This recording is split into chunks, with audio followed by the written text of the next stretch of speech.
मध्य प्रदेश, ये ऐसे जो गर्मी सर्दी जहाँ पर प्रत्येक सीजन में आती है ऋतु में, तो उनमें से एक व्यक्ति एक वर्ष जो कमाया उसमें कुछ ज़्यादा हो गया, कुछ धन लेकर के शिमला में या कुल्लू मनाली साइड में चला जाता है और वहाँ जाकर के होटल में कमरा किराए पर लेता है और महीने 20 दिन 2 महीने वहाँ सैर सपट्टा करके 1 लाख रुपया बर्बाद करके वो अपनी जेब से ख़त्म करके और फिर मुंह लटका के वापस आना पड़ता है उसी कर्म क्षेत्र में। वहाँ फिर सारा वर्ष कमाई करो, हो सकता है अगले वर्ष इतना पैसा ना बचे कि वो सैर सपट्टा करके आ सके, तो फिर उस गर्मी में वही तड़पता रहेगा। तो ऐसे ये स्वर्ग है। वेदों से शास्त्र अनुकूल साधना प्रारंभ होती है और वेदों अनुसार जो साधना करना है उसमें ओम नाम है और 5 यज्ञ। इस साधना से स्वर्ग महास्वर्ग तक प्राणी चला जाता है, ब्रह्मलोक तक भी पहुंच जाता है।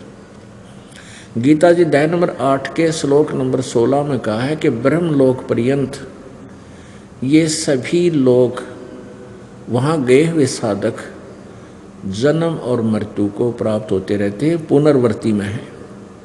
वहाँ जाने के बाद भी पुनः जन्म लेने के लिए पृथ्वी पर आना पड़ता है, अपने पुण्यों को समाप्त करके कर्म भोगने के लिए फिर आना पड़ता है। फिर कभी मनुष्य जन्म मिले तो फिर पुण्य बने या ना बने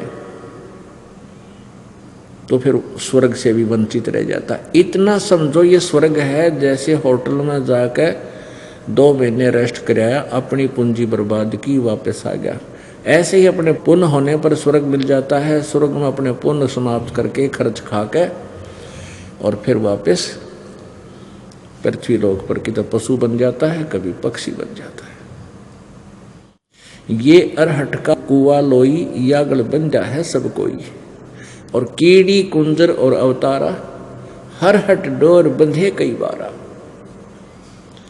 कीड़ी कुंजर हाथी से लेकर चींटी तक, और ये ब्रह्मा विष्णु महेश इनके अवतार धार का आया करते यहाँ पर। ये चतुर्भुजी भगवान कहाँ में हर हट डोर बंधे सब आवे। ये है खोखापुर का कुआ, इसमें पड़ा सो निश्चय हुआ।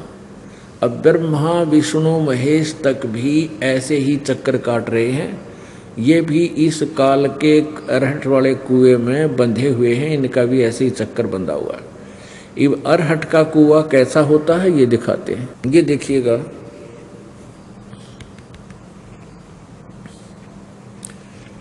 ये जो पोर्शन आपको दिखाई दे रहा है ये एक कुआं है, ये इतना ये कुआं है, इसमें ये जल भरा हुआ है। और ये हरहट एक रहट होता था, हरहट बोलते हैं इसको। यहाँ एक पुली लगा दी जाती थी, इस पुली के ऊपर के चैन चलती थी, ये चैन, और चैन के बाल्टियां वेल्ड कर दी जाती थी। ये बाल्टियां वेल्ड कर रखी हैं, ये चैन चलती थी, इसको बैलों से चलाया जाता कोल्लू की तरह।